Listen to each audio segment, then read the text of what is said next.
because I really value the planet, and I love being here. It's exciting. I just got back from Costa Rica in the rainforest, and you're in there with these sort of howler monkeys booming away and the macaws flying over, and you can do everything you can to preserve that little patch of forest or even grow it. But if we don't actually do something to arrest climate change, it's all gone. We're all gone. I live in Hull. Hull gets swept by floods regularly. And nobody cares, no one knows apart from the people in Hull. They're doing what they can to renew themselves by making themselves the city of renewables. But everybody's got to be doing that. And all this motion is trying to do is saying to BP and to Shell, look, inform yourselves about what's going on in the planet. Inform us about what you're doing. And it's saying, look, our money is actually valuable, and there are other dividends other than what you can give us. And we want comeback for the world. We want it to stay alive, you know. And so just look into what you're doing and care about it and tell us, and then we can work out what we want to do.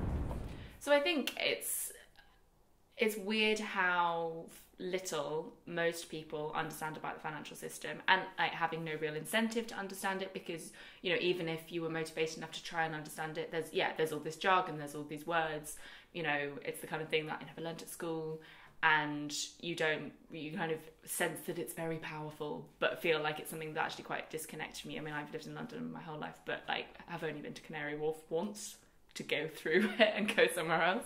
So I think what's good about this campaign is just that chance to navigate it a bit better, and it just makes you ask more questions and realise that you don't understand how that works as well. And when I'm thinking about getting a pension, you know, in some point soon, like thinking about, well, what does that mean and how does that fit, and who is dealing with my money, and why do I only have these options being presented to me? Why aren't there better options? And am I allowed to ask for those kind of things? Am I allowed to say, well, I don't really want my money to be in fossil fuels because I don't agree with the role they have in society?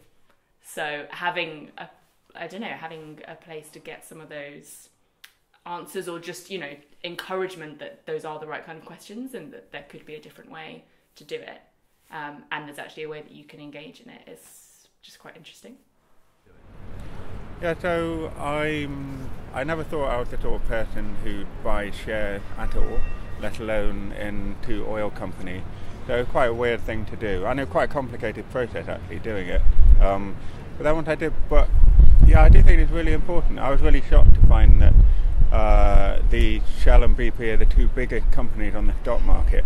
And for me, that symbolises that these two companies basically, that kind of symbolises the way our society is organised. It's built on the extraction of fossil fuels, it's built on cheap oil, and this is an old, dirty industry. We really should be moving on. And so I think it's important for people like us to get involved, think about where our money is being invested, and try and push us all on to where we need to be, which is, you know, a future built on clean energy. The long term is no longer this intangible point in the future. The long term is now my daughter's teenage years, their early adulthood. It's now, for me, populated with visions of being a grandparent myself. And I am painfully aware of how the environment has been degraded in my lifetime, even in my time as an adult. And warnings that were made very vociferously by Margaret Thatcher at the UN in 1989 or at Rio in 1992. These are now more than 20 years ago, and we actually haven't done enough to heed them. And the pace of change is becoming ever greater. And I have grave concerns about what state it will leave the air, the oceans, the urban and rural habitats in for my daughters. And I don't want them to be able to look at me and say, well, what did you do? You know, I think Nick Stern made that point when he was giving a TED talk. He brought his granddaughter onto the stage and said, I want to be able to look her in the eye and know that I did the best I can. And we now have the information available to make better decisions.